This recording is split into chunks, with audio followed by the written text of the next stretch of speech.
wrong people.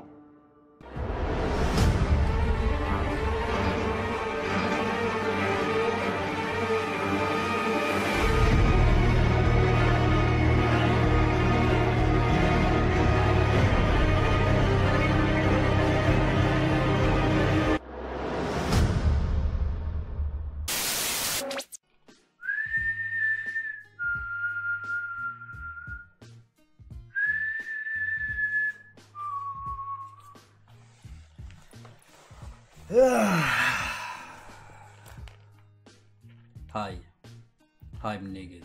Eh bien, salut à tous les amis, comment allez-vous? Bienvenue sur la chaîne de Sam Movie Show. Alors aujourd'hui les amis, je suis très heureux de vous retrouver pour cet épisode 2 de la saison 9 de Walking Dead. Et comme vous pouvez le constater, je me suis habillé pour l'occasion. Voilà, j'ai essayé tant bien que mal de me faire un petit cosplay version Negan. Parce que figurez-vous que je me suis fait un peu spoil. Enfin, pas vraiment spoil, mais voilà, en gros je sais qu'on verra Negan dans cet épisode. Voilà, c'est tout ce que je sais. Donc je me suis dit... Pour le retour de Negan, il faut lui rendre hommage quand même. Surtout que l'épisode d'aujourd'hui risque de tourner fortement sur les Saviors et les problèmes que vont créer ces fameux personnages. Voilà. Alors les amis, l'épisode d'aujourd'hui s'intitule The Bridge, ou plutôt le pont. Alors que va-t-il se passer dans cet épisode les amis? Eh bien tout simplement on sait que dans l'épisode 1, il y a un pont qui est détruit. Ce pont sert notamment de point de passage pour relier certaines communautés entre elles, notamment pour s'aider à s'approvisionner. Et donc il va falloir le reconstruire, hein. Ça va être le but de cet épisode là, essayer de reconstruire le pont en utilisant toute l'aide nécessaire, notamment celle des Saviors. Comme vous pouvez vous en douter, ça va forcément pas se passer comme prévu. Je pense clairement qu'il y aura des personnages chez les Saviors qui vont un petit peu foutre la merde comme ça. Enfin bon bref, on va voir ça un petit peu ensemble. Par contre si ça vous dérange pas, je vais enlever cet accoutrement parce que waouh, il fait chaud quoi. Je sais pas comment il fait Negan en fait pour tenir des sessions complètes avec ce blouson en cuir quoi. Cette écharpe. Qui est ma foi fort ridicule. Donc voilà les amis, on y est, on va de suite lancer l'épisode, c'est parti. Ah, on risque de le voir dès le début, Negan, ça c'est bien. Ah, c'est comme dans le trailer.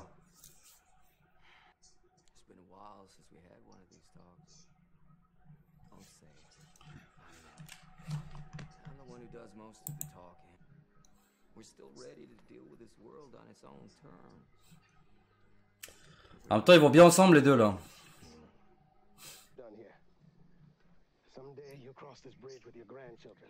Je pense qu'ils sont tous dans la forêt en fait parce qu'ils sont en train de reconstruire le pont. Donc il faut qu'ils aient un campement juste à côté du chantier quoi.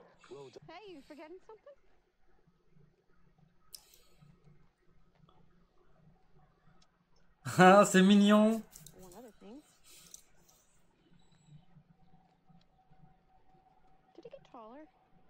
C'est vrai qu'il a grandi, ouais. Mais bien sûr.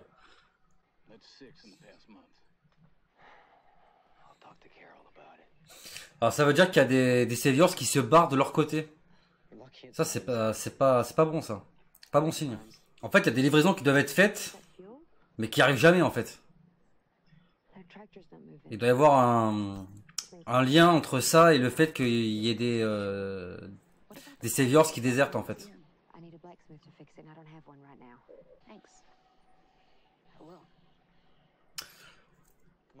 En fait Maggie elle est vraiment pas d'accord pour donner des vivres aux Saviors quoi. Je pense que ça va commencer par là en fait les clashs entre elle, Michonne et Eric. Peut-être un peu Daryl aussi, à voir.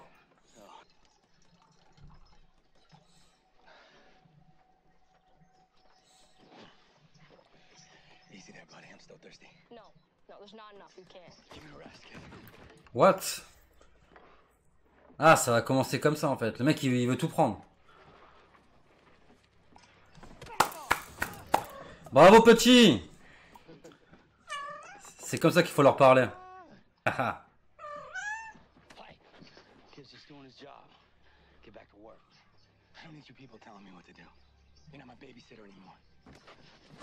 Oh. Oh l'enculé. Ça c'est lâche quoi. Ça c'est putain de lâche ça. On faisait ça quand t'étais gamin à l'école quoi.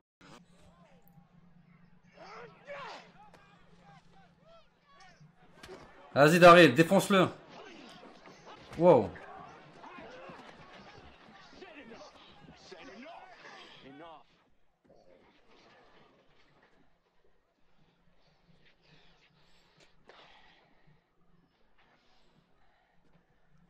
Go back to work. We keep doing that, they'll see we're all on the same side. Je suis pas sûr moi. Are we? We on the same side, right? Well, you tell me. Thing is, man, I've been trying to. You don't seem to want to hear it.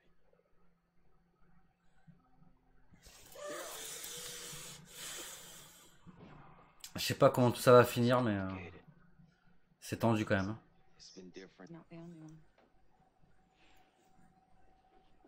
J'avais dit c'est le père Gabriel qui vont finir ensemble. Ça va faire un couple chelou quand même. Hein. Il y avait des portraits avec les visages d'Herschel, de Glenn. Je crois qu'il y a Andrea aussi, je suis pas sûr. En bas à gauche. Ah, ou c'est peut-être Bess. Ah, les amis. C'est le moment, on y est. On va voir Negan. Oh, c'est Maggie qui va voir Negan. Ah non, c'est qu'elle est dans la même cellule que... Elle est dans la même prison que Earl. Et il y a Negan à côté en fait. Est-ce qu'il y avait les shooters là? Ah mais non, parce qu'en fait c'est les prisons de la colline. Donc Negan il est pas là en fait, je suis un peu con. Il y a plein de rôdeurs. C'est pas bon ça. En fait, je me demande si en fait les sauveurs qui ont déserté, s'ils sont pas fait choper par les shooters en fait. Parce que c'est quand même bizarre que les mecs ils désertent alors qu'ils ont des familles et des enfants au sanctuaire quoi. Ah la vache. Reste pas là Daryl.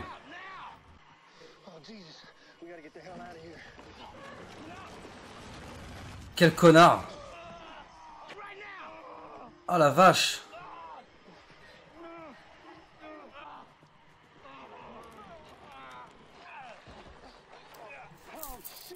Ah la vache. Ah. C'est dégueulasse. C'est dégueulasse putain.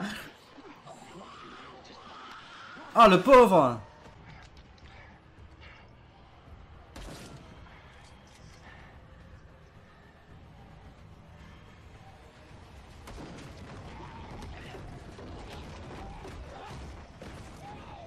Bien joué Eric.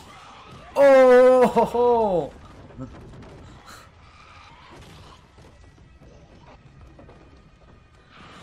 Strike.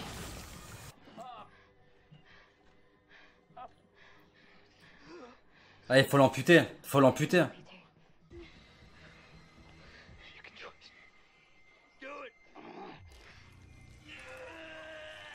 Oh non, putain Aaron, non.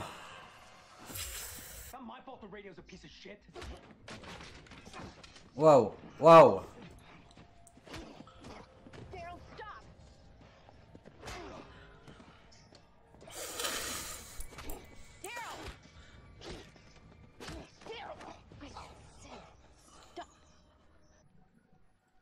Hey, you need to keep your dog on his leash. Excuse me. You heard me. I bet yours damn near killed me over nothing. Oh. Comment tu parles de Daryl toi? See, I used to be a cop. And every Saturday night I'd pick up some dipshit like you and have to listen to him run his mouth in the back of my car. Every one of them trying to blame someone else for their own damn problems. I don't need to listen to this. Wrong. You're gonna stand there and listen to every word. Oh, oh, oh. Benefit of the doubt, that is done. Now, you pack your shit and get out of here first thing in the morning. If I see your face again, stitches won't fix what I do to you. Wouldn't stay if you begged me. I'm not waiting till morning either.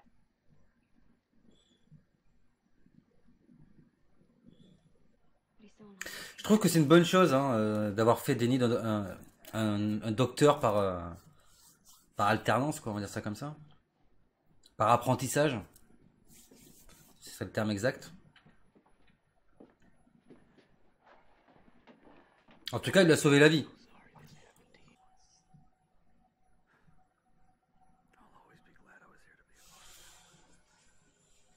Il a raison, il a raison.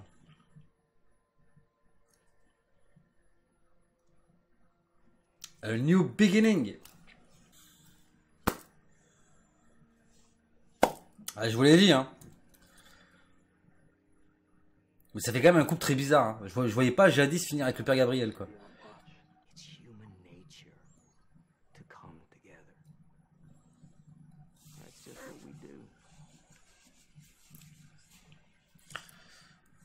That's a real pretty picture you paint there, Rick. When do I get to see it? Never.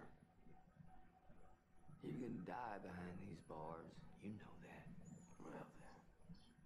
No, I got a final request. Why don't you bring... Don't you ever get tired of acting like you're still in charge? Do you... You think just because they had a little weenie roast that you got all this on lock? Negan. Building it for who? Ah, bah oui, forcément. Qu'est-ce qu'ils vont faire de Negan? You don't speak Ça, je me... his name. Your family's Ooh. gone, Rick. Same as mine. You're not saving the world, Rick. You're just getting it ready for me. Waouh. Ah, c'est l'hélicoptère.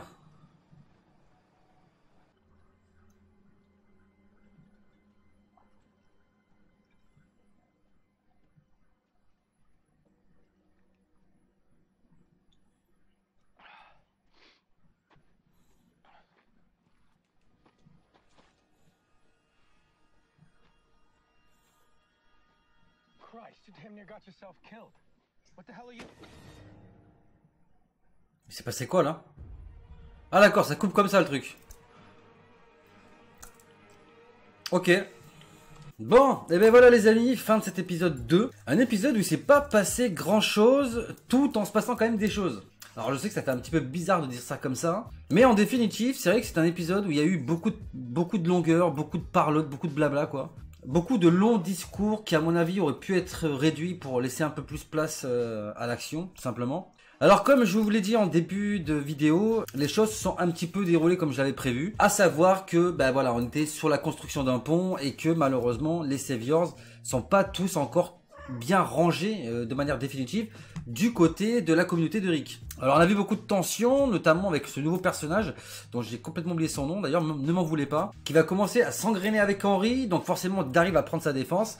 Par la suite, il y aura des conséquences quand même de ses actes, parce qu'il devait éloigner une horde, chose qu'il n'a pas faite, et par conséquence, le groupe de Daryl s'est fait submerger par les rôdeurs, en conséquence de quoi Aaron a perdu son bras. Alors c'est vrai que dans les faits, il se passe pas non plus des trucs flagrants, des trucs exceptionnels, mais je pense que c'est des petites actions comme ça qui, mis bout à bout, au fur et à mesure des épisodes, vont faire péter la cocotte minute. D'ailleurs, on a vu que Daryl n'a pas attendu qu'il se passe 2 milliards de choses pour réagir.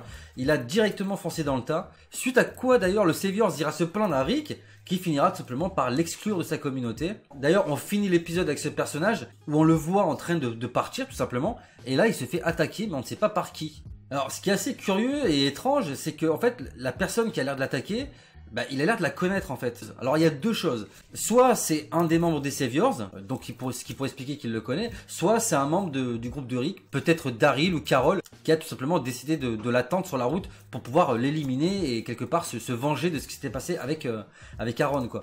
Donc je vois plus Daryl ou Carol plutôt que Rick, parce que Rick n'avait pas forcément l'air de vouloir faire quoi que ce soit. Sinon je pense qu'il l'aurait fait bien avant quoi. Alors en dehors de ça, les moments que l'on peut noter dans l'épisode, c'est qu'il y a de nouveaux couples qui se forment. On a d'un côté Jerry avec Nabila, mais ça on nous l'avait plus ou moins teasé déjà dans le trailer, donc on n'est pas tellement surpris de les voir ensemble. Alors c'est vrai que ces deux personnages là, moi je les vois bien ensemble. Au final je trouve qu'ils forment un couple auquel on pouvait s'attendre d'un certain côté. Autant de l'autre, on a un deuxième couple qui se forme, et ça c'est vraiment inattendu, à savoir le père Gabriel et Jadis. Alors moi pour ma part, je sais pas, hein, dites-moi dans les commentaires de la vidéo ce que vous en pensez, mais je trouve que c'est un couple qui est vraiment bizarre. Je trouve qu'ils vont pas ensemble en fait. C'est un petit peu comme Rick et Michonne quoi, je veux dire, Rick, dans la saison 6, à l'épisode 9, il est toujours amoureux de Jessie. Et c'est d'ailleurs dans cet épisode-là où il va la perdre. Hein. On va voir toute la tristesse de Rick au moment où il va perdre Jessie et toute sa famille. Et genre, l'épisode d'après, épisode 10, ça tombe comme ça, comme un cheveu sur la soupe, il est avec Michonne. Bah, il passe d'une année à l'autre, d'un épisode à l'autre. Je trouve ça vraiment bizarre. Et puis surtout que ce couple... Enfin, moi pour ma part, je trouve qu'ils ne vont pas ensemble, quoi. Ils fonctionnent pas vraiment, quoi. Et un petit peu comme le père Gabriel et Jadis d'ailleurs. Hein. D'ailleurs à ce propos, j'aimerais soulever une question que vous vous posez certainement tous. Quand est-ce qu'on verra Daryl avec une nana, quoi? Sans déconner, le mec ça fait 9 saisons qu'il est là et on l'a jamais vu avec une meuf. Et honnêtement, je pense que ça serait une bonne chose qu'on finisse par voir Daryl en couple avec une fille, quoi. Et pourquoi pas d'ailleurs le mettre en couple avec l'une des filles du sanctuaire. Après tout, c'est pas ce qui manque. Il y a même les filles d'Oceanside. Même si je pense que du côté d'Oceanside, on verrait plus un couple genre Cindy et Tara. Je pense que ça irait bien ensemble. Mais pour tout ça, seul l'avenir nous le dira. Autre chose de positif que j'ai vu dans cet épisode, c'est Enid. Enid, qui est tout simplement devenu l'élève de Siddiq. Et je trouve que c'est une bonne chose pour plusieurs raisons. La première, c'est qu'on manque fortement de médecins au sein de ces communautés-là. Toutes confondues. Et la deuxième raison, c'est que Enid était un personnage qui, au départ, quand elle est arrivée dans la série, était présenté comme un personnage très mystérieux, autour duquel planait pas mal de mystères. Et puis au final, c'est un personnage qui s'est essoufflé au fur et à mesure des épisodes et au fur et à mesure des saisons, point de devenir un personnage secondaire, complètement inexistant dans la série. Alors le fait de lui donner de l'importance en faisant un médecin parmi les communautés, soutenant Siddiq, qui à lui seul ne peut pas soigner tout le monde, je trouve que c'est une bonne chose. D'ailleurs, c'est elle qui sauvera la vie à Aaron en lui sectionnant le bras. Et je vais même aller plus loin dans cette idée-là. C'est que je pense que Enid ne devrait pas être la seule personne à étudier la médecine aux côtés de Siddiq. Je pense qu'il devrait y avoir encore au moins un ou deux personnages supplémentaires afin qu'il y ait un médecin dans chaque communauté. C'est-à-dire un médecin au sanctuaire, un médecin à Oceanside, un à la colline, etc. etc.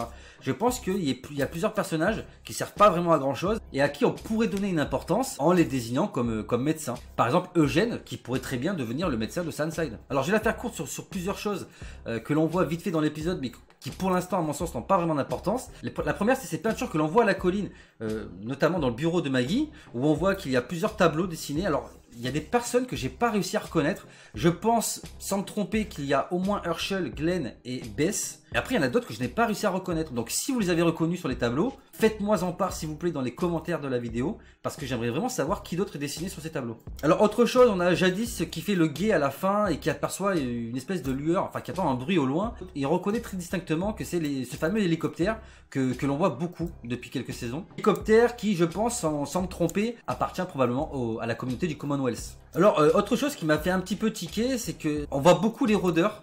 Il y a des gros plans qui sont faits sur les rôdeurs. Alors, je sais pas si on veut nous montrer que les chuchoteurs sont déjà présents, ou si c'est juste pour nous teaser qu'ils vont bientôt arriver. En tout cas, je trouve que ces deux premiers épisodes de la saison 9 de Walking Dead met un peu plus en avant les rôdeurs et un peu plus le côté dangereux qu'on avait un petit peu oublié de ces rôdeurs-là. Et je trouve que ça, c'est une très bonne chose. C'est d'ailleurs même l'une des meilleures choses que j'ai pu voir depuis le début de la saison 9. Et pour finir les amis, il fallait bien que j'en parle, le retour de Negan. Alors Negan qui, même derrière ses barreaux, même oublié au fond de sa cellule, reste terrifiant. Je veux dire, les peu de fois où on le voit, notamment avec ses gros plans, sont vraiment terrifiants, quoi. Et on sentirait presque même la peur dans le regard de Rick. Je sais pas si vous l'avez remarqué, mais c'est un petit peu comme si on nous teasait à l'avance le fait que Rick allait mourir, quoi. Negan qui dit à la fin comme ça, tu prépares pas ce monde parce que c'est le futur, mais tu le prépares à mon retour. Enfin, pour moi, cette phrase, elle est lourde de sous-entendu. Parce que je pense clairement qu'au final, Negan va prendre par la suite le rôle de leader.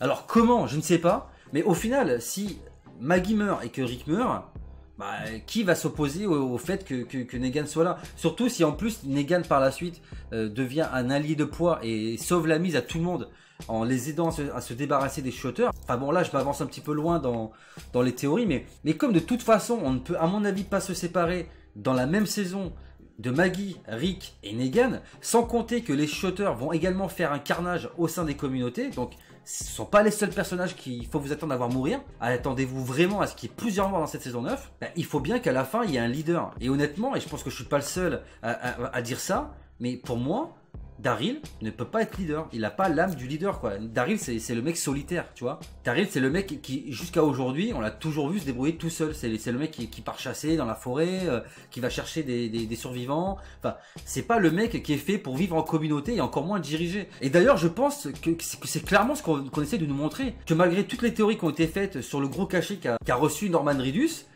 c'était pas du tout parce que c'est lui qui allait prendre les rênes de la série. Pas du tout. Parce qu'en fait, on voit bien que là, il est chef des sauveurs et qu'au final, il gère rien du tout, le mec. Il est incapable de gérer quoi que ce soit. Alors que quand Rick, lui, débarque, il dit un mot, tout le monde ferme sa gueule, quoi. Ils sont en train de se battre, tout le monde est là, il y a personne qui arrive à les arrêter. Rick arrive, il dit 3 phrases, calmez-vous et bim, tout le monde arrête de se battre. Pareil, à un moment donné, quand le sauveur qui s'est tapé avec Daryl commence un petit peu à vouloir bâcher Daryl, t'as Rick qui lui dit clairement tu m'écoutes, machin, etc. Maintenant tu te barres. Et le mec se barre, quoi, d'ailleurs, hein. Il proteste pas, rien du tout. Et en fait, je pense que ça c'est clairement mis en place pour nous montrer que Rick est le chef. Et que c'est pas possible que ce soit Daryl qui le remplace, quoi. Et honnêtement, en dehors de Daryl, à part Maggie, bah, je vois pas qui pourrait reprendre les rênes si ce n'est Negan. De toute façon, Negan, à un moment donné, il va bien falloir qu'il serve à quelque chose, hein.